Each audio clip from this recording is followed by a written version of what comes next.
South Park just pulled off the most audacious political satire move in television history, and both Trump and Canada are furious.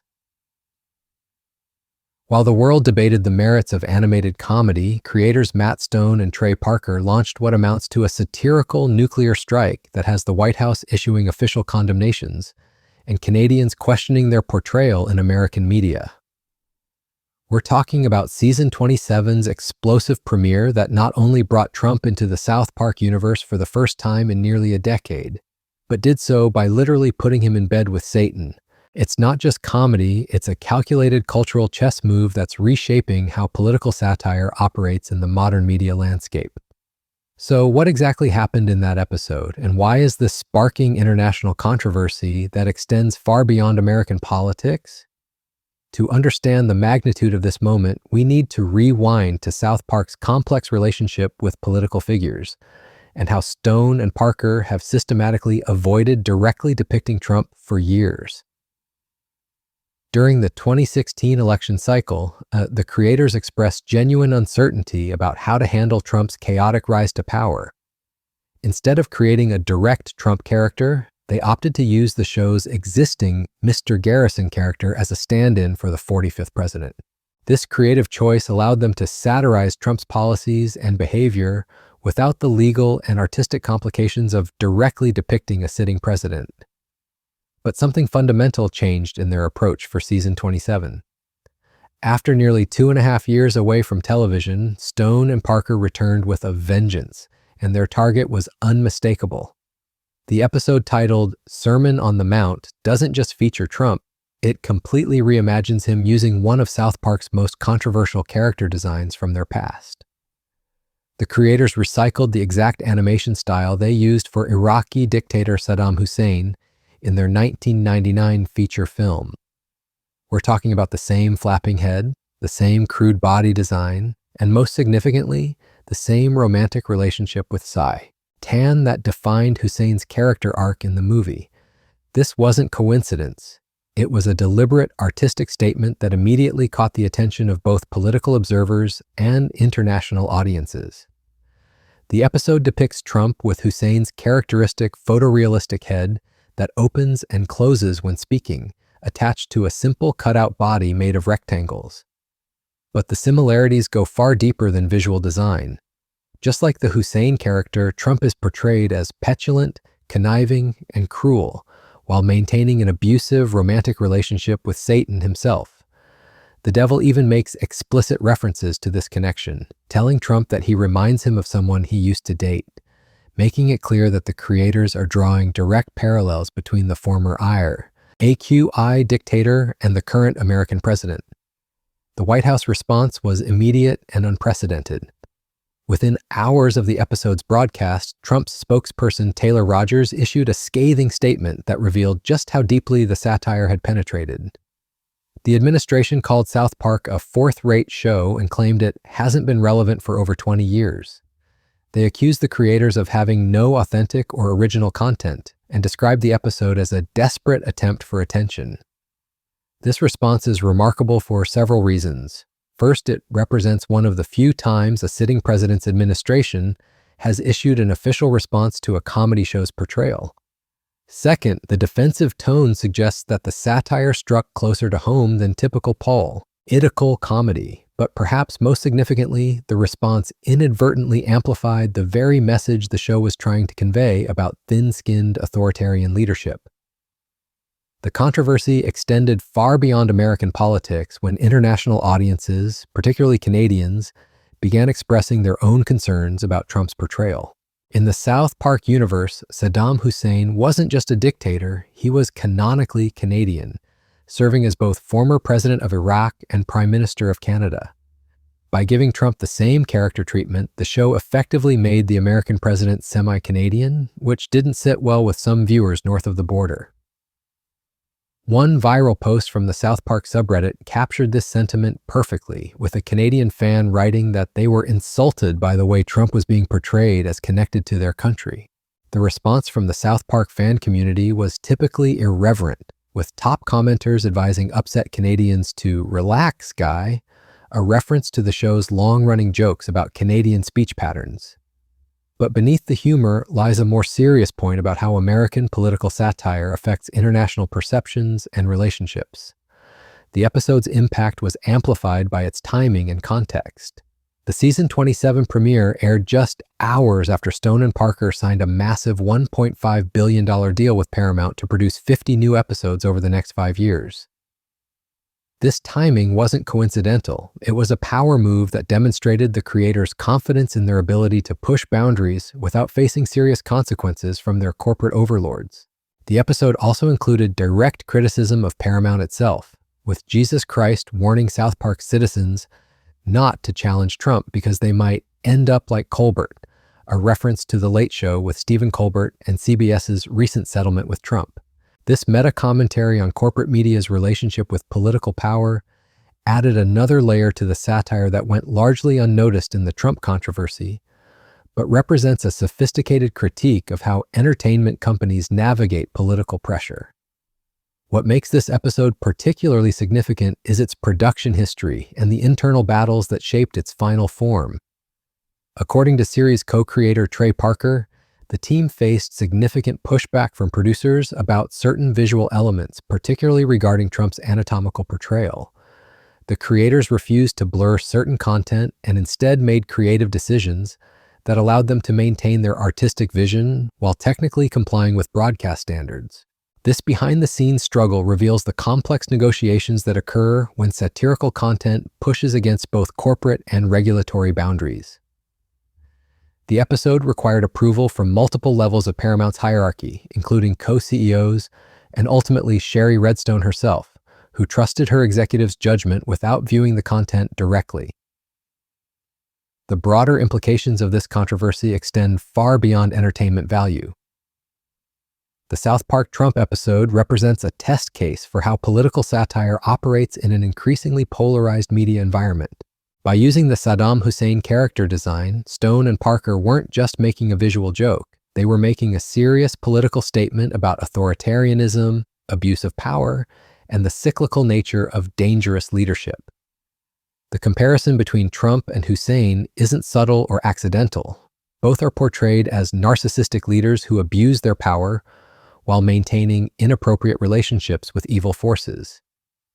The show's decision to give Trump Hussein's exact characteristics suggests that the creators see fundamental similarities in how these figures operate and the threats they represent to democratic institutions.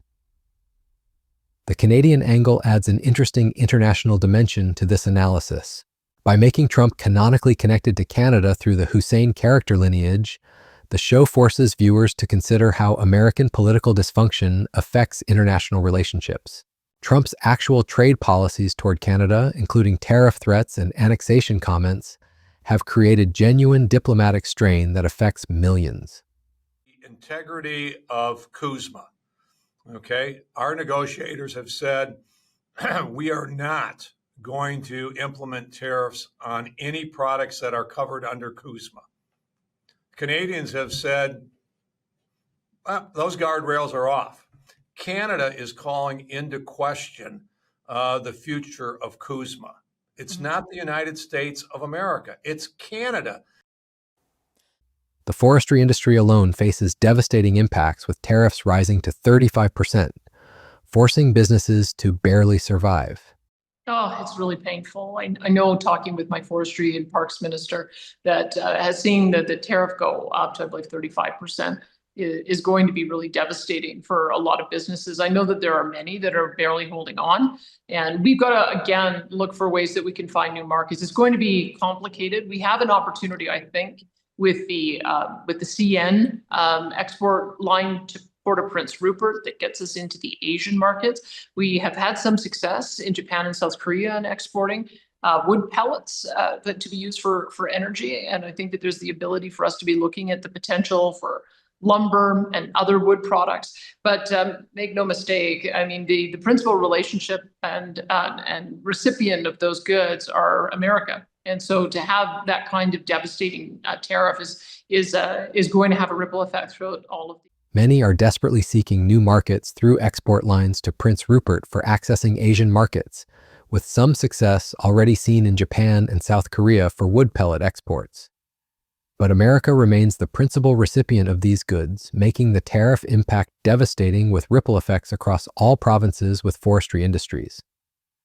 The administration has claimed these tariffs generate tens of billions in revenue, with officials allegedly discovering $29 billion and no knowing its source until checking what they call the tariff shelf.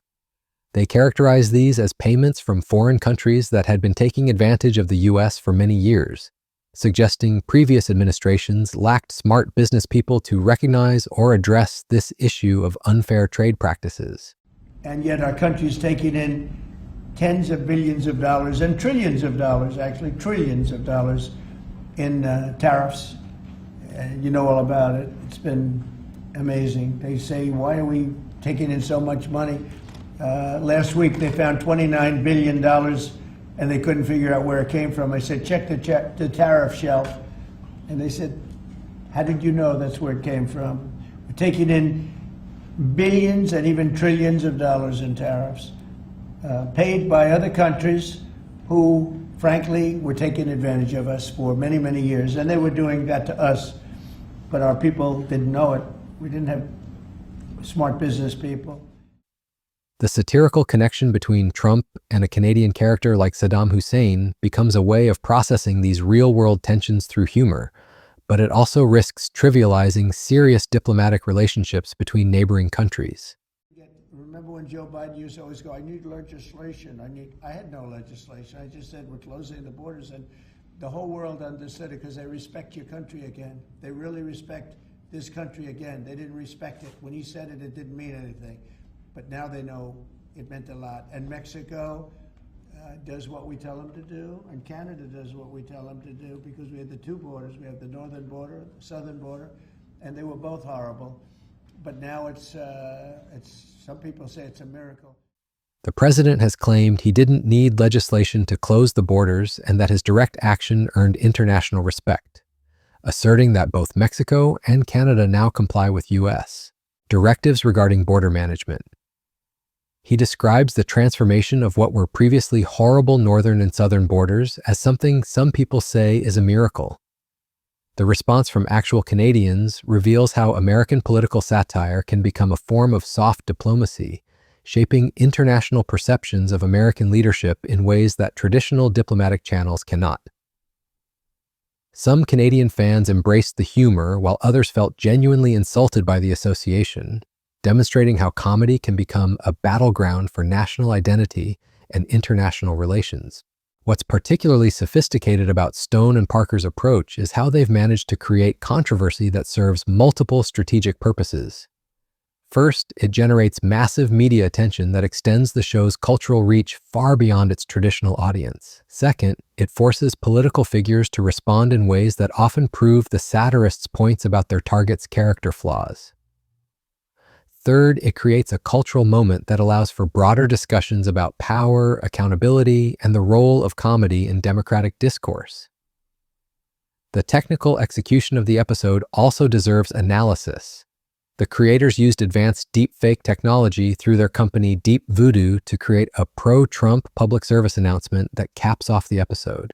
This fake PSA, which shows Trump in the desert removing his clothes, represents a new frontier in satirical content creation where the line between parody and synthetic media becomes increasingly blurred.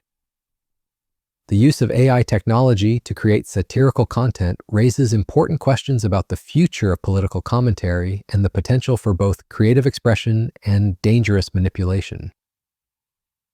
The timing of this technological showcase alongside the Paramount deal suggests that Stone and Parker are positioning themselves at the forefront of how satirical content will be produced and distributed in the coming years.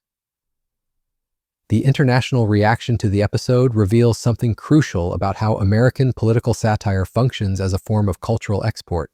When South Park makes jokes about American political figures, those jokes travel globally and shape international perceptions of American democracy, leadership, and values. Canadian viewers feeling insulted by Trump's portrayal demonstrates how satirical content can become a diplomatic issue, even when created purely for entertainment purposes. This global reach gives satirical shows like South Park a form of soft power that traditional media outlets often lack. By making authoritarian leaders look ridiculous, comedy can undermine their credibility and authority in ways that serious journalism sometimes cannot. The Trump administration's defensive response to the episode proves this point. Satirical ridicule can be more threatening to powerful figures than direct political opposition. The controversy also highlights the evolving relationship between satirical content creators and the political figures they target. In previous eras, politicians typically ignored satirical portrayals or responded with good humor to demonstrate their ability to laugh at themselves. Trump's administration's immediate and defensive response represents a departure from this tradition and suggests a more fragile relationship with criticism and accountability. Looking at the broader implications for Canadian-American relations, the South Park controversy touches on real tensions that exist between the two countries. The episode's success in generating controversy across multiple countries demonstrates the global appetite for content that challenges powerful figures through humor. In an era where traditional journalism faces increasing pressure and restrictions, satirical content creators like Stone and Parker occupy a unique position where they can say things that news organizations might not be able to address directly. This cultural moment also reveals how satirical content has evolved to become more sophisticated and multi-layered than traditional comedy. The South Park episode works simultaneously as entertainment, political commentary, corporate criticism, and international relations analysis. This complexity allows different audiences to engage with the content on multiple levels while ensuring maximum cultural impact. The White House's response strategy of dismissing the show as irrelevant while simultaneously issuing detailed rebuttals demonstrates the difficult position that political figures face when dealing with effective satirical criticism. Ignoring the content risks allowing the satirical narrative to dominate public discourse, but responding to it often amplifies the very messages the satirists want to spread. For Canada specifically, the South Park controversy represents a moment where their country becomes an unexpected participant in American political discourse. Canadian viewers found themselves defending their national identity against satirical associations they never asked for, while also grappling with their own complicated relationship with American political dysfunction. The episode's lasting impact will likely be measured not just in immediate controversy, but in how it influences future satirical content and political discourse.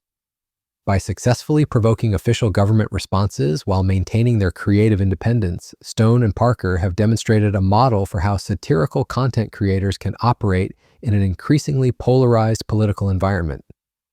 The South Park Trump Canada controversy ultimately represents more than just a single episode of television comedy. It's a case study in how satirical content functions as political discourse, international relations, and cultural commentary simultaneously. The fact that both the American president and Canadian viewers felt compelled to respond reveals the power of well-crafted satirical content to shape conversations and challenge authority across national boundaries.